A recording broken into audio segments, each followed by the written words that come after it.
합격 해커스. 안녕하세요. 반갑습니다. 해커스 공무원 국어 강사 양혜수입니다. 자, 2025년 합격의 길을 향해서 우리 함께 동행을 시작하려고 하는데요. 자, 가장 기초적으로 공무원 국어는 어떻게 구성이 되어 있고, 그리고 달라지는 2025년의 기조는 어떻게 파악을 해야 하며, 그것에 대해서 어떻게 우리는 대비를 해야 할지, 어떤 커리큘럼으로 구성이 될지 간단하게 설명드리려고 이 자리에 섰습니다. 자, 우선은요, 그럼 여러분들 공무원 시험을 처음 준비하시는 분들, 막막하고 어렵게 느껴지시는 분들이 있잖아요. 이분들을 위해서 가장 기본적으로 공무원 국어가 어떻게 구성되는지부터 설명을 드리고자 합니다. 자, 먼저 공무원 국어 이렇게 기본 구성이 이루어져 있습니다. 국어라고 하는 과목 안에 4가지의 영역으로 이루어지게 되는데요. 자, 우선은 문법, 그리고 문학, 비문학, 어휘 등이 있습니다. 자, 여러분들이 학교 다니셨을 때 국어 시험 하면 치렀었던 그 영역들이 다 들어가 있다라고 생각하시면 되는데요. 우선은 4가지의 영역 중에 유일하게 한정된 범위가 있고요. 그리고 조금은 생소하고 그래서 더 어렵게 느껴지는 영역이 바로 문법입니다. 자, 문법이 대략 우리 한 20% 정도의 비율로 한 4문제, 3문제 정도의 비율로 문법이 포함이 되어 있고요. 그 다음에 문학 같은 경우에도요, 역시 마찬가지로 여러분들 학창 시절의 국어 시험을 한번 떠올려 보시면 고전 문학도 있고 현대 문학도 있었죠. 자, 운문문학이라고 하는 시문학도 있었고요. 그리고 소설이나 혹은 설화 같은 산문문학들도 있었고요. 자, 이렇게 현대문학, 고전문학으로 이루어진 대략 4-5문제 정도의 20% 정도를 차지하는 문학의 영역도 국어의 범주에 들어갑니다. 자, 그리고 비문학은 말 그대로 문학이 아닌 영역이다라는 거잖아요. 자, 인문, 사회, 과학, 기술, 예술 등의 다양한 주제를 지닌 비문학 영역의 문제가 출제가 되고요. 자, 지금의 가장 최근의 기조로는요, 비문학 영역의 문제가 가장 비중이 높은 편입니다. 총 20문제 중에 대략 10문제 안팎의 비문학 문제가 출제가 되고 있고요. 그리고 점점 그 문제의 난도가 조금씩 높아지고 있는 것도 비문학이라고 볼 수가 있겠습니다. 자, 그 다음에 어휘는요, 국어에 어휘가 들어갔나? 자, 어휘라고 부를 수 있는 영역이 굉장히 다양하거든요. 기본적으로, 자, 고유어도 있고요. 속담도 있고요. 그리고 한자성어, 그리고 한자어, 관용어 등을 모두 다 우리가 어휘의 범주에 묵습니다.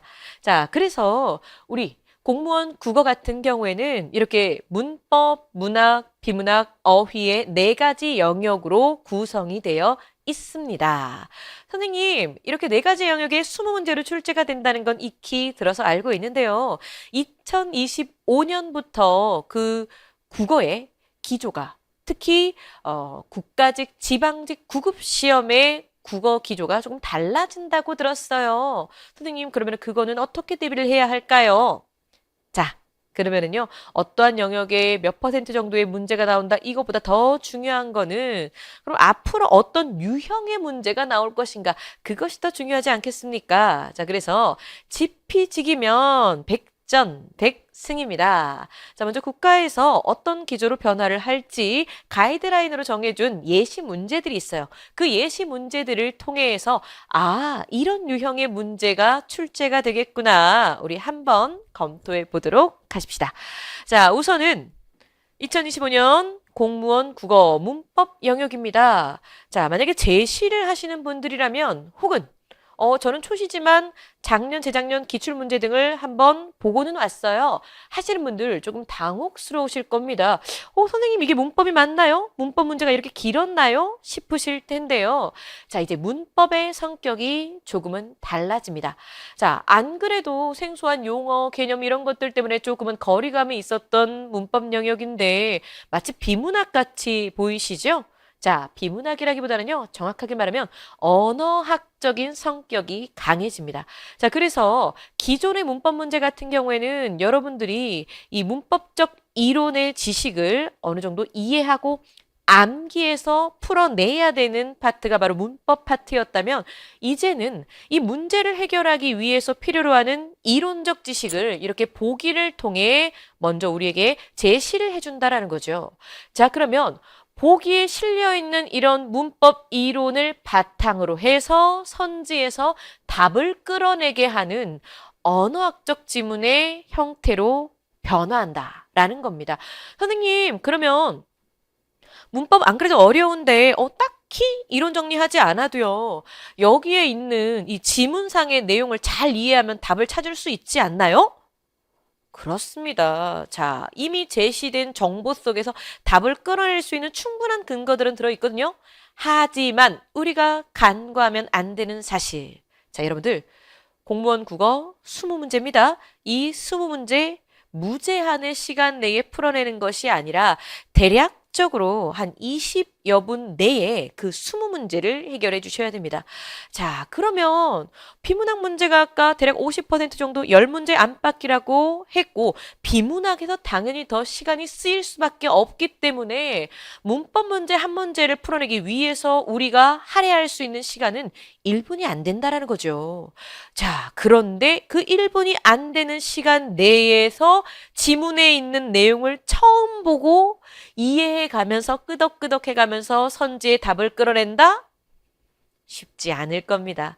자, 그렇기 때문에 언어학적의 성격을 띤 이 문법, 애초에 여러분들이 기존에 학습하셨던 것처럼 문법적 이론 지식은 먼저 한번 정리를 해 두셔야 되고요. 그리고 거기서 쓰이는 용어나 개념 익숙해져 있으셔야 됩니다. 그래서 막상 시험장에 가서 이러한 문제 유형을 봤을 때는 이런 걸 합성어라고 하는구나. 이런 게 그러면 통사적 합성어, 비통사적 합성어구나. 이해하고 계시는 게 아니라 그렇지. 내가 알고 있는 합성어가 이런 거지. 통사적 합성어, 비통사적 합성어에 대한 이론을 설명해 놓은 거구나. 빠르게 캐치하시고 답을 끌어내는 것까지를 필요로 한다라는 거죠. 자, 그렇기 때문에 여러분들 지문에서 이론을 제시해 준다고 하여도 문법에 대한 기본적인 이 전체 범위의 한번 총정리는 아직까지 필수적으로 필요합니다. 자, 문제 유형은 이렇게 언어학적 성격을 띠게 되었지만 그럼에도 불구하고 가장 초반에 학습 초반에 문법 전체의 이론 정리는 필수이겠구나라는 사실을 여러분들이 알고 계셔야 되고요. 자, 그 다음에 두 번째 역시 문법입니다. 선생님, 이게 문법이 맞나요? 이거 비문학 아닌가요? 작문 아닌가요? 사실은 작문과 문법의 영역이 조금은 혼합되어 있다고 보시면 됩니다. 자, 화법 작문 같은 경우는 사실 비문학의 영역에 들어가잖아요. 그런데 작문에서 주어진 조건을 부합하게끔 글을 고쳐내는 퇴고 문제는요, 문법적 성격을 굉장히 강하게 가지고 있습니다. 자, 그렇기 때문에, 제시된 조건, 원칙에 따라서 공문서를 고쳐나가는 퇴고의 문제 또한 문법적 영역의 성격이 강하므로 실용적인 성격의 문법 문제가 등장하고 있구나. 역시 마찬가지로 문법의 개념은 필수겠구나. 선생님, 어디에서 문법 개념 필요로 한지 알 수 있나요? 중복되는 표현을 삼가해라. 자, 요거는요, 문법에서 올바른 문장 표현이라고 하는 파트에 들어가 있는 거고요. 그리고 또 주어와 서술어를 호응시킬 것, 그리고 필요한 문장 성분이 생략되지 않도록 할 것, 문장 성분, 문장 구조라고 하는 문법 파트에서 배우게 되는 내용입니다. 자, 이러한 문법적 성격을 바탕으로 해서 제시된 글에서 우리가 조건에 맞게 문법적인 틀린 부분을 고쳐내야 되는 거잖아요. 작문이긴 하지만 문법적 성격이 굉장히 강하다. 자, 그래서 여러분들 문법 개념 정리 필수다. 가장 초반부에 해둬야 되는 내용이다 라는 거 다시 한번 강조를 하고요. 자, 그 다음에 문학 파트를 보겠습니다. 자, 당황스럽죠? 역시 마찬가지로 우리가 2024년까지 보아왔었던 그 문학의 문제 유형과는 사뭇 달라진 부분들이 많이 보입니다. 우선은 전체 제시된 지문에요. 작품 자체가 나타나거나 시 혹은 소설 이런 것들이 실린 게 아니라 이육사의 시의 특성에 대해서 설명을 하고 있어요. 이육사의 가장 대표적인 작품 절정이라는 작품에 대해서 그 절정을 쓸 때 당시의 시대적 배경 혹은 각각의 시구에 담겨진 상징적 의미 이런 것들을 마치 분석하듯이 풀어놓은 글이거든요. 자, 그래서 이러하게 작품 자체에 대해서 주어진 정보, 이 정보를 활용해서 선지의 답을 끌어내야 된다는 거죠. 정보 활용적인 성격이 굉장히 강해졌습니다. 자, 기존의 문학 문제 살짝 여러분들이 들춰보신다면은 시만 딸랑 던져주고 소설만 딸랑 던져주고 이 작품의 주제 혹은 이 작품에 쓰인 표현 기법 혹은 이 작품의 작품 감상 관점 이런 것들을 물어봤다면 작품에 대한 정보를 먼저 제시를 해준다라는 거죠. 자, 그러면 선생님 이제 그러면은 문학을 따로 뭐 주제를 외운다거나 표현 기법을 외운다거나 이럴 필요는 없나요? 자, 작품 자체를 양적으로 정리를 해서 머릿속에 기억해놔야 할 필요성은 이제 줄어들었습니다. 하지만 기본적으로 문학에서 쓰이는 용어라든가 혹은 문학에서 쓰이는 표현 기법은 알아두실 필요가 있습니다. 자, 예시 문제로 제가 지금 이렇게 끌고 들어오기는 했지만 이마만큼이나 출제될 확률이 굉장히 높은 문제 유형은요. 시문학을 만약에 던져준다면 그 시문학을 어떠한 관점으로 해석을 해야 되는지 정보를 또 보기 2에 주고 이 작품과 그 작품에 대한 정보를 융합해서 문제를 풀어내게 하는 이런 문학 문제가 출제될 가능성이 굉장히 높다라는 거죠. 자, 그렇기 때문에 여러분들 선지에 쓰일 수 있는 문학적인 용어 표현 기법은 역시 마찬가지입니다. 필수적으로 정리를 해둘 필요가 있다. 하지만 예전처럼 전체적인 문학 작품을 총정리해가면서 양치기로 정리할 필요는 없다라는 겁니다. 자, 문학에 대해서 대표적인 유형을 통해 우리가 함께 봤고요. 그 다음에 문학 2입니다. 자, 여러분들 역시 마찬가지. 비문학 아닌가요? 크로노루프, 뭐 그리스어로 시공간을 뜻한다, 뭐 고소설 이런 이야기 나오는데요. 자, 여기 지금 보시면은요. 고소설에 대한 이야기 그리고 근대소설 무정을 끌고 들어와서 설명을 하고 있습니다. 자, 저는 이러한 문제 유형을 문학과 비문학의 융합적 성격의 문제다 이렇게 규정을 하고 싶은데요. 문학적 지식을 배경으로 해서 문제를 풀어내는 것도 아니고 비문학적 독해 방식만을 가지고 문제를 풀어내는 것도 아닙니다. 자, 문학과 비문학의 융합형으로서 전체 내용을 파악하고 이 안에 내재되어 있는 것들, 기조에 깔려 있는 것들을 추론해서 문제를 풀어내게 되는데 그 소재 자체가 문학에 대한 해설일 가능성이 굉장히 높다라는 거죠. 자, 그리고요. 어휘 문제가 같이 융합되어 있습니다. 지금 중간중간 보시면은요. 기억, 돌아가는의 의미와 가장 가까운 것은 했어요. 자, 그러면은 돌아가다 우리가 다이어로 쓰이는 거잖아요. 그러면은 문맥에 따라서 각각 조금씩은 다른 의미들로 쓰일 수가 있기 때문에 글 전체에 쓰인 의미를 파악하고 그 의미가 다른 문장에 쓰였을 때 동일한가를 찾게 하는 즉 문맥적 어휘를 파악하는 문제가 같이 융합되어서 나올 확률이 크다. 자, 그래서요. 이제는 여러분들 그런 단어 들어보셨나요? 통섭. 문법은 문법대로, 문학은 문학대로, 비문학은 비문학, 어휘는 어휘. 각각의 영역의 성격을 또렷하게 가지고 그 경계를 명확하게 짚고 있는 이런 문제 유형이 아니라 섞인다라는 거죠. 문법과 비문학이 섞이고 그리고 문학과 비문학이 섞입니다. 그래서 제시된 정보, 제시된 지문을 올바르게 이해하고 독해하고 분석할 수 있는지에 대한 종합적 능력을 판단하겠다라는 것으로 판단이 됩니다. 자, 그래서 문학 또한 역시 마찬가지 비문학적 성격과 함께 묶인다. 문학적 소재를 통해 비문학의 문제로서 출제가 되는 이런 문제들, 네, 앞으로도 출제될 확률이 굉장히 높을 것 같고요. 자, 그리고 비문학.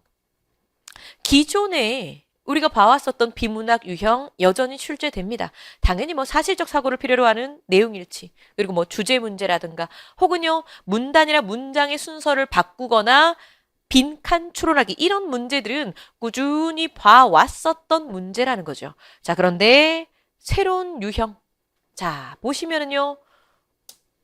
추론의 성격이 굉장히 강한 문제가 이제 새로이 출제가 됩니다. 자, 보시면 밑줄 친 결론을 이끌어내기 위해서 추가해야 할 것을 했는데요. 예술을 좋아하는 어떤 사람은 문학을 좋아하는 사람이다. 자, 자연의 아름다움을 좋아하는 사람, 문학을 좋아하는 사람, 예술을 좋아하는 사람, 예술은 좋아하지만 문학을 좋아하지 않는 사람, 여러분 어떻습니까? 기나긴 글에서 정보를 뽑아내고 그 안에서 추론을 해야 되는 이런 전형적인 추론 문제가 아니라 약간 피셋의 논리 추론의 성격이 묻어나는 것 같지 않습니까? 그죠? 자, 추론적 성격이 굉장히 강해질 것이다 라는 거고요. 그럼 여기서 우리가 생각해 보아야 합니다.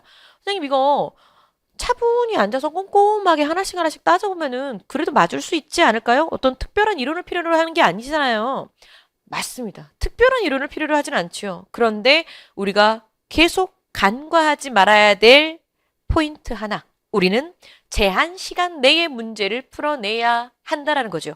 그렇기 때문에 새로운 유형으로 출제된 이런 추론적 성격이 강한 문제, 시험장에서 보고 당황하는 일은 없어야 된다라는 겁니다. 자, 시간 내에 문제를 풀어내기 위해서는요, 우선 첫 번째, 이러한 논리 추론 유형의 문제를 자주자주 접함으로써 꾸준한 독해 훈련이 이루어져야 하고요. 이러한 유형의 문제가 나왔을 때는 어떻게 문제를 접근해서 답을 끌어내는 것인지에 대한 나름대로의 이 틀이 갖춰져야 합니다. 가장 베스트가 그렇게 추론 문제 유형에 익숙해지는 것이고요. 그리고 두 번째는 자, 문법에서의 탄탄한 개념이 정리가 되어 있고 그리고 문학에서의 작품을 감상하는 눈 그리고 문학에 대한 정보를 활용하는 능력 이런 것들이 조금 잘 갖춰져 있어서 타 영역에서 시간을 조금씩 아껴서 줄일 수 있다면 우리가 이렇게 추론적 성격이 강한 비문학 문제에 많은 시간을 조금 더 할애할 수가 있겠죠. 자, 그래서 비문학 기존에 나오던 문제 유형도 여전히 출제가 될 것이지만 논리 추론적 성격이 강한 문제들도 이제 다수 출연할 가능성이 높다. 자, 그렇기 때문에 시간을 조절해야 되는 것이 필수이고 평상시에 굉장히 꾸준하게 시간을 들여서 독해 훈련을 해주고 문제 접근법을 익혀야만 비문학에서 당황하지 않을 수가 있다라는 겁니다. 자, 여러분들 어떻습니까? 지금 몇몇 개의 대표적인 문항들을 통해서 문법 문제 그리고 문학, 비문학, 어휘가 어떤 식으로 변해가는지 보이셨습니까? 자, 한 번에 정리를 좀 해보자면요. 문법은 암기식 문제보다는 언어학적 성격을 띤 그래서 문법적 정보를 담은 지문을 제시해주고 그것에서 답을 끌어내는 언어학적 성격의 문법 문제가 출제될 확률이 높다. 자, 그리고 문학 같은 경우에는 작품만 딸랑 던져주고 자, 분석해봐가 아니라 그 작품을 이해할 수 있는 작가에 대한 정보, 작품에 대한 해설, 정보를 던져주고 그 정보 활용을 통한 감상 능력을 평가하고자 할 것이다. 자, 비문학 같은 경우에는 당연히 사실적 사고 다 중요하겠지만 거기에서 기저에 깔려있는 추론할 수 있는 조금 더 고난도의 능력을 필요로 할 것이다. 특히 논리 추론의 성격이 조금 더 강해질 것이고 어휘, 조금은 실용적인 언어의 성격으로 돌아설 것이다. 자, 우리가 작년까지 2024년까지만 해도요. 얼마나 한자 때문에 한자 성어 때문에 고생하시는 분들 많았습니까? 나머지 영역에서 고득점을 얻어내셨다가도 한자 문제, 한자 성어 문제에서 한두 문제가 네, 탈락이 되는 바람에 선생님 이번에 쓰디쓴 고배를 마시게 되었습니다 하시는 분들 간혹 계셨잖아요. 이제는 어휘에서 여러분들이 부담감은 조금 경감되셨다라고 생각을 하시면 될 것 같고요. 오히려 뭐 예를 들어서 순 우리말 표현을 만약에 한자 어휘로 바꾸었을 때 동일한 성격을 가진 단어는 이런 식으로 실용적으로 바꿔 쓸 수 있는 이런 성격의 어휘 문제는 출제될 수가 있습니다. 자, 그래서 네 가지 영역 이러한 기조로 이렇게 달라집니다. 라고 간단하게 정리를 해드렸고요. 그러면 이러한 문제들에 대비하기 위해서 효주국어에서는 어떻게 1년 동안의 커리큘럼을 진행하시나요? 자, 우선은요. 당연하죠. 먼저 아주 기초적이고 기본적인 개념을 익히는 과정이 필수적으로 필요합니다. 개념을 익히고 나면은 그 다음에는 문제풀이 과정이 이어지고 우리가 이제 시험장에 들어서게 되겠죠. 자, 그러면 개념 익히는 과정. 네, 과거보다 확실히 많이 줄어들고 심플해졌습니다.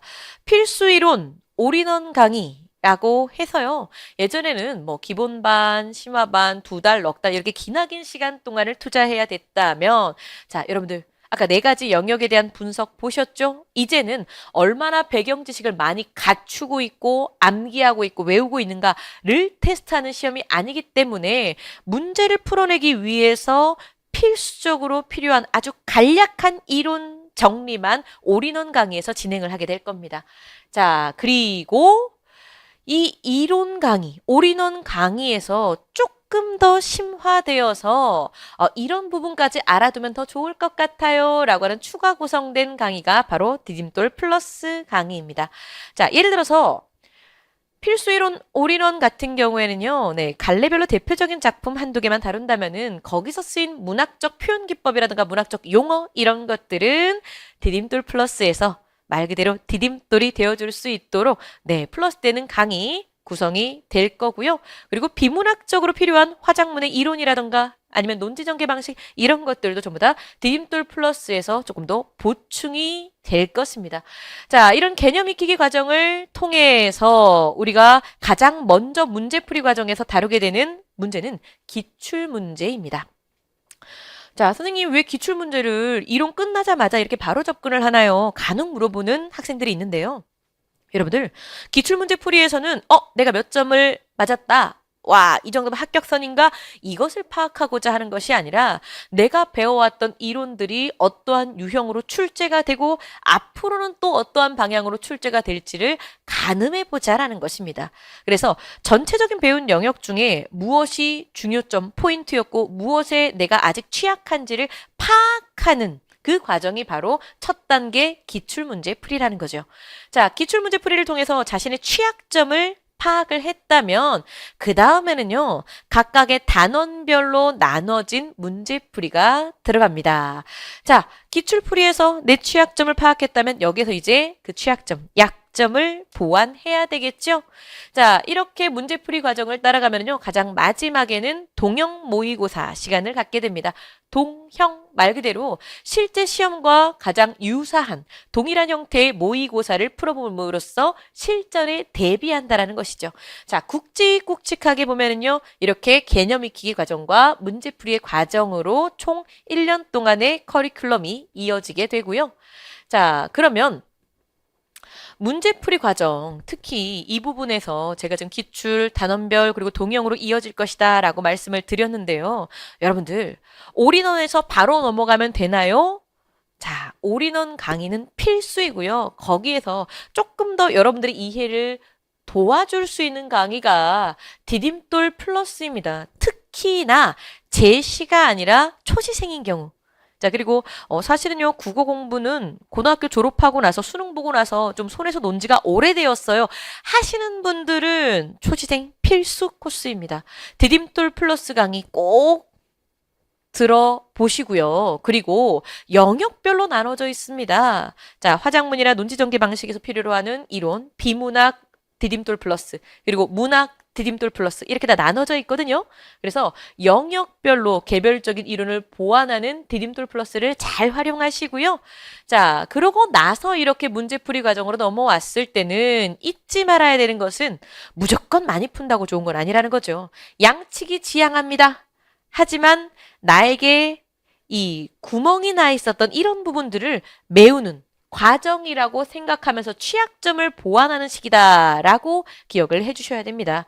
자, 그래서 문제 접근법 그리고 나의 취약점을 파악해서 부족한 개념을 보완하고 나면 이제 내가 어느 정도 메워졌고 어느 정도 완성도를 갖추게 되었는지 또다시 문제로 재확인하는 시기가 바로 이 정규 문제풀이 과정이다라는 거죠. 자, 우리 해커스 공무원에서 가장 공통적으로 따라가게 되는 과정은 이러한 과정들이고요. 이 중간중간에 여러분들이 또 선생님 이런 강의가 있었으면 좋겠어요. 혹은 이런 특강은 없나요? 라고 소스를 또 던져주시면은요. 여러분들의 의견을 모아서 그때의 적시에 네, 꼭 필요로 하는 특강을 또 중간중간 열 계획입니다. 그러니 여러분들 우리 함께 원활한 의사소통 되었으면 좋겠고요.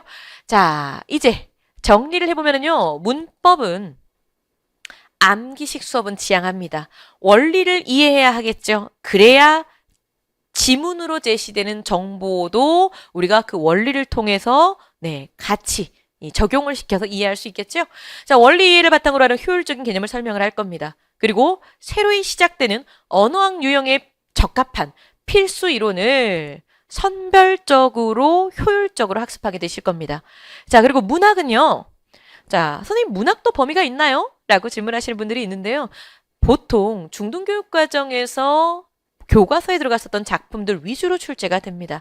자, 중등교육과정 중학교 아닌 거 아시죠? 중학교, 고등학교, 국어책, 그리고 문학책이 실린 작품들 위주로 출제가 된다는 건데요. 자, 중등교육과정 갈래별 대표 문학작품도 정리를 할 거고요. 그리고 필수 개념이나 이론도 빠지지 않고 꼼꼼하게 챙겨 드릴 겁니다. 자, 비문학은요. 화법이나 작문에서 필요로 하는 필수 개념 간단하게 정리를 할 거고요. 그리고 주제, 내용일치 이런 문제는 어떻게 접근을 해야 하나요? 추론 문제는 지문에 답이 없는 것 같은데 어떻게 답을 찾아야 하죠? 이런 유형별 독해 전략을 바탕으로 체계적으로 문제를 풀어낼 수 있는 그런 이론 강의를 진행을 할 겁니다. 자, 어휘 같은 경우에는요, 여러분들 가랑비에 정말 옷 젖듯이 외워주셔야 됩니다. 자, 그래서 이제는 한자나 한자 성어에 대한 어떤 부담감은 좀 경감됐다라고 했었죠. 자, 표준어라든가 한글 맞춤법. 안타깝게도 이 부분은 아직까지 우리에게 암기력을 필요로 합니다. 자, 여러분들 합격하셔서 각각의 직렬에 알맞는 네, 곳에 가셔서 이제 공무를 보시게 된다면 필수적으로 작성을 하시게 되는 게 바로 공문서 아니겠습니까? 공무원인데 공문서에 들어가는 자, 한글 표기 틀리면 안 되겠지요. 한글 맞춤법과 관련된 어휘는 자, 여러분들 이 부분은 빠지지 않고 매년 출제가 되고요. 그리고 암기식 문제를 지향하는 2025년에도 역시나 마찬가지 표준어나 한글 맞춤법에 맞는 어휘 물어볼 확률 굉장히 높습니다. 자, 그렇기 때문에 표준어나 한글 맞춤법 위주의 개정 방안에 따른 자, 효율적인 암기 여러분들 그 해커스 본교재의 후반부 보시면은요 깔끔하게 요 파트가 정리가 되어 있거든요. 반복적 암기를 좀 해주셔야 된다라는 거. 자, 문법은 기초적인 용어 개념 철저하게 복습하면서 이론반부터 따라오시고요. 특히나 올인원반에서는 가장 처음 접하게 되는 올인원반에서는요. 문법의 비중이 수업 비중이 상대적으로 많습니다. 자, 복습 잘 따라오시고 용어나 개념이 익숙해지셔야 나중에 실전에서 문법에 대한 지문 원활하게 소화할 수 있다는 거 잊지 마시고요. 그리고 비문학은 빠짐없이 여러분들이 독해 훈련을 해주셔야 됩니다. 자, 역시 마찬가지 해커스 본교재의 비문학 파트를 보시면은요. 각 영역별로 독해 지문이 그리고 문제가 실려 있거든요. 자, 양치기는 별로 지향하지 않습니다. 하루에 2지문에서 3지문이라도 꾸준히 매일매일 해나간다면 일상적으로 사용하는 어떤 그런 카톡의 장문 같은 그런 긴 글 말고요. 인터넷 기사 같은 그런 글들 말고요. 문제를 위해 필요로 하는 인문사회과학기술 예술의 글들에 익숙해진다면 독해 속도도 당연히 잡힐 거라고 믿습니다. 2마리의 토끼를 잡기 위해서는 비문학 독해 꾸준히 해나가셔야 됩니다. 2~3지문씩 매일매일. 자, 그리고 문학은요. 잊지 마시고 디딤돌 플러스 강의 함께 수강을 해 나가시면서 표현 기법 익혀주시고요. 자, 그리고 4번째 어휘는 네, 가랑비에 옷 젖듯이 특히나 표준어 위주로 암기 꼭 여러분들 복습 잘 따라오시기 바랍니다. 자, 2025년 합격을 위한 올바른 길 그리고 효율적인 길 여러분의 동행을 저 양효주가 함께 하겠습니다. 자, 여러분들 우리 올인원 강의에서 만나 뵐게요.